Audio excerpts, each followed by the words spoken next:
Hello friends, welcome to our channel. ఎంతో రుచికరమైన spicy ములక్కాయ నిల్వ పచ్చడి ఎలా చేయాలో చూద్దాం. ఇది చాలా రుచిగా ఉంటుందండి.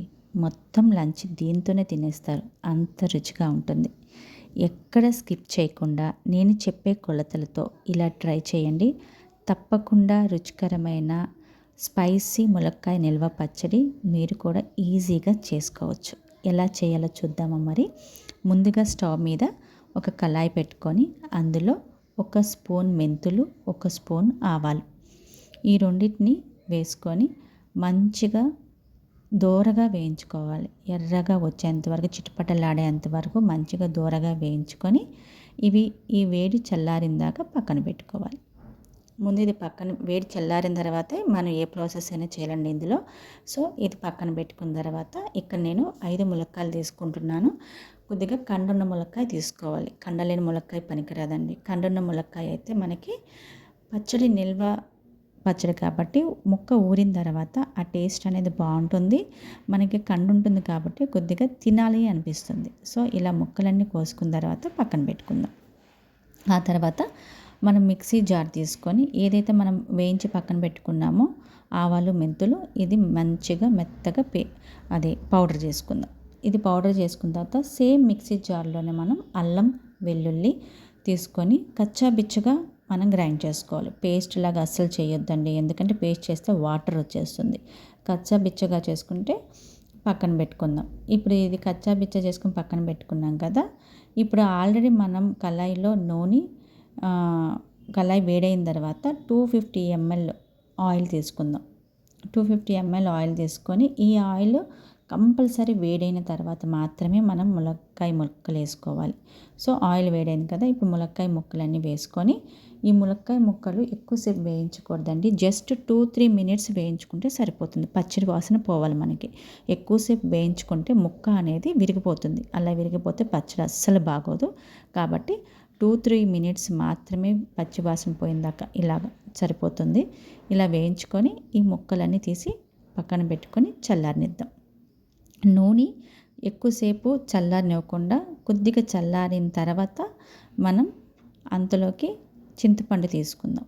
ఇక్కడ చింతపండు 50 grams తీసుకున్నానండి నేను.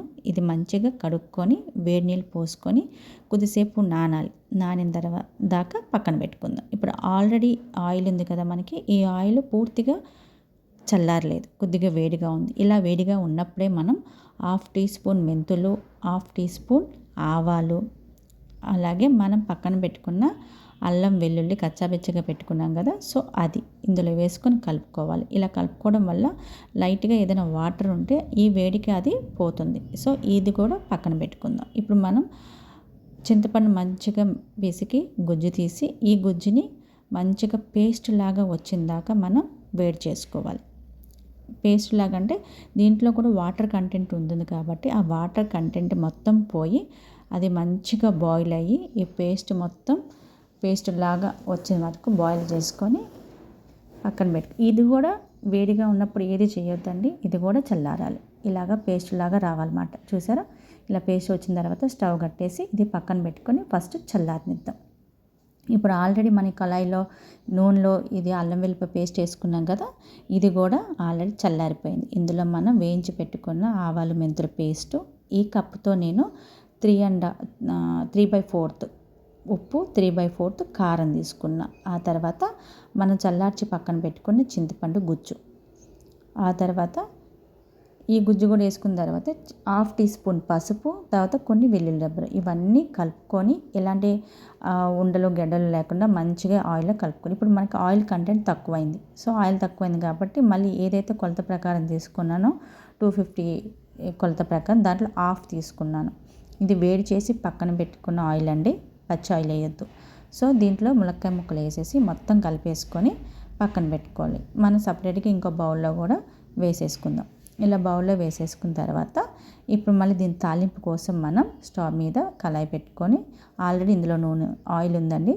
ఈ ఆయిల్ వేడైన తర్వాత మనం కొద్దిగా జీలకర్ర, ఆవాలు, కొద్దిగా ఎండుమిర్చి, కరివేపాకు ఇవన్నీ వేసి వేయించుకున్న తర్వాత ఈ తాలింపుని తీసుకొని మనం ఈ పచ్చళ్ళలో కలిపేసుకుందాం. సో టేస్టీ ములక్కాయ నిల్వ పచ్చడి రెడీ అయిపోయింది.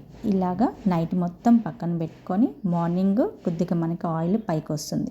ఆ తర్వాత మనం 8 బాక్సులు ఎక్కడైనా 6 మంత్స్ హ్యాపీగా నిల్వ ఉంటుంది. ఉప్పు కారం అనేది కరెక్ట్గా సరిపోయిందండి. మార్నింగ్ కూడా ఒకసారి చూసుకొని కలుపుకోవచ్చు. ఎవరైనా మన ఛానల్ సబ్స్క్రైబ్ చేసుకోకపోతే ప్లీజ్ సబ్స్క్రైబ్ చేసుకొని షేర్ చేయండి. ఓకేనా ఫ్రెండ్?